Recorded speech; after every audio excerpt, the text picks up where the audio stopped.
A lot of folks wonder if they can use the city to replace their traditional database manager that they're using, because they want to manage information about every person that shows up and attends the church and track things like addresses and phone numbers and all of that. And the answer is absolutely, you can use the city for that. The great thing is, not only can you use the city for that, but because individuals are populating their own information into the city, you know that the data that you have about most of the people that you're tracking is going to be more accurate than what you've probably ever had before. For instance, if I move and I update my information in the city, I don't have to call anybody at the church to let them know, because you already have it. And that means I didn't have to call the church and leave a voicemail and then have somebody pick up that voicemail, write the information down, and then take it to the person who is going to actually put that into the database, and then hope that I enunciated clearly and that the person who wrote down all the information accurately. You simply have all of the best information because I already put it in. So how would I do that? Well, I actually populate my profile with things like my preferred username, my email address, and my birth date. So if I go into my profile, I can see my account information, which has my login information, my email, my date of birth. If I click on profile, this is where I put information about my name and my phone number. And then I get to determine who has the right to see my phone number. Do I want to show my phone number to friends on the city?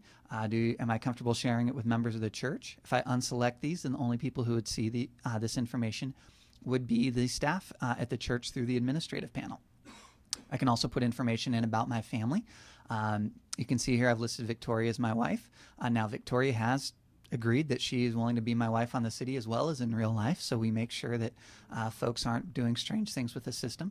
I can add information about my children. If I want to add a family member, I can simply click on add a family member, and if they're in the city, for instance, if my wife was in the city, that's how I would have added her.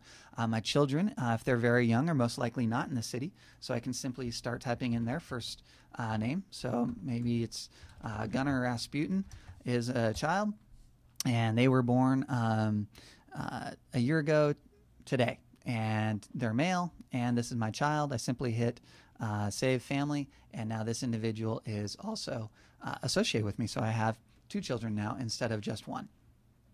I can put in my address information here and say, what type of address is it? Is it a home or a work address? Who can see it? Is it public? Is it private? Do I want members to see it?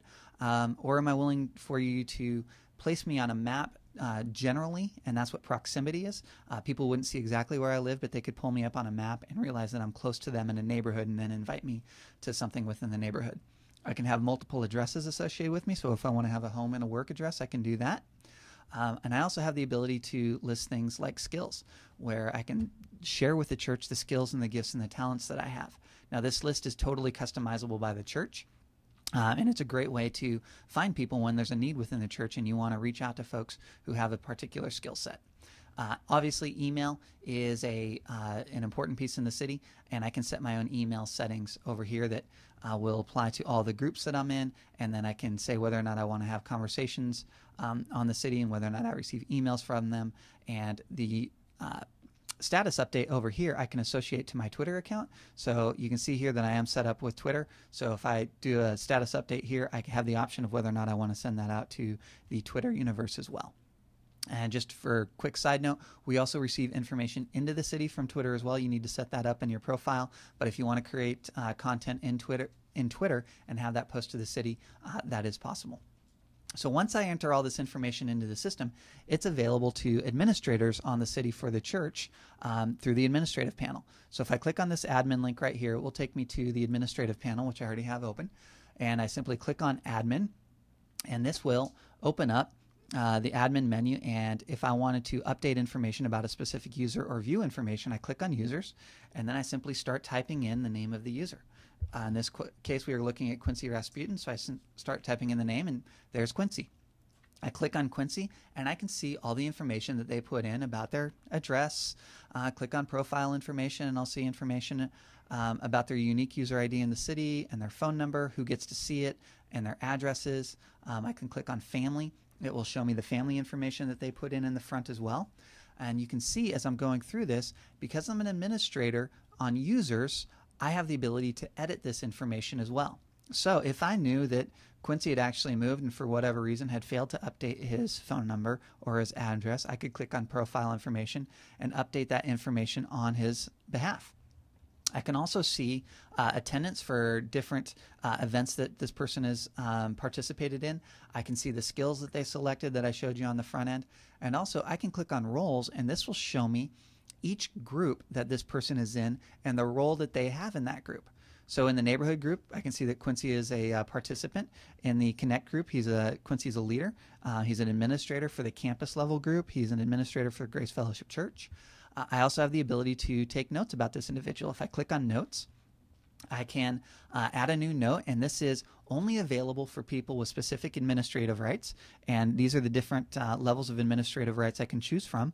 I could say that this note is only available to financial admins by clicking on that box right there, and then only financial admins could see that note. If I want to upload a file, I can do that as well. Maybe I want to upload a baptism certificate, or maybe I want to upload a specific photo. Whatever I want to add, I can add a file to a specific user here in the administrative panel. Now, one of the great things is not only can I update information about people who have created a profile on the city, but I can also manage information about offline users. So maybe you have somebody who's attended your church a couple times and you want to manage information about them, but they have not yet filled out a city profile. You can create an offline user and track all the same information that you normally would about an online user. So here's all the information about their name, birth date, if they're attending a particular campus, phone numbers, and obviously the address information down below. Now, one opportunity then that we have is because we do so much with the concept of different groups, not only can I create information about an offline user, but I can actually associate an offline user with a group. So I'm going to look at Quentin Rasputin here, and I can see all the information that has been populated. At this point, it's not very much, but I can look at the roles that Quentin is in, and I can see that Quentin is actually a participant in a community group already. If I wanted to say, you know what, I know he's in another group as well. Maybe I know that he is part of a Connect group. I could put him into a Connect group and then list what particular role he has in that group. So even though somebody may not create a user profile on the city, you can still track information about them. You can still associate them to different groups. You can even manage their family information over here. And then finally, you can invite them, once you've created an offline profile, you can invite them to join the city. And when they join the city from that invitation, it will automatically associate all this information that you've put in their profile here in the administrative panel with the profile that they then create on the front end. So yes, you can definitely manage the contact information about everybody in your church, whether they use the city or they have not yet joined the city, in the same place.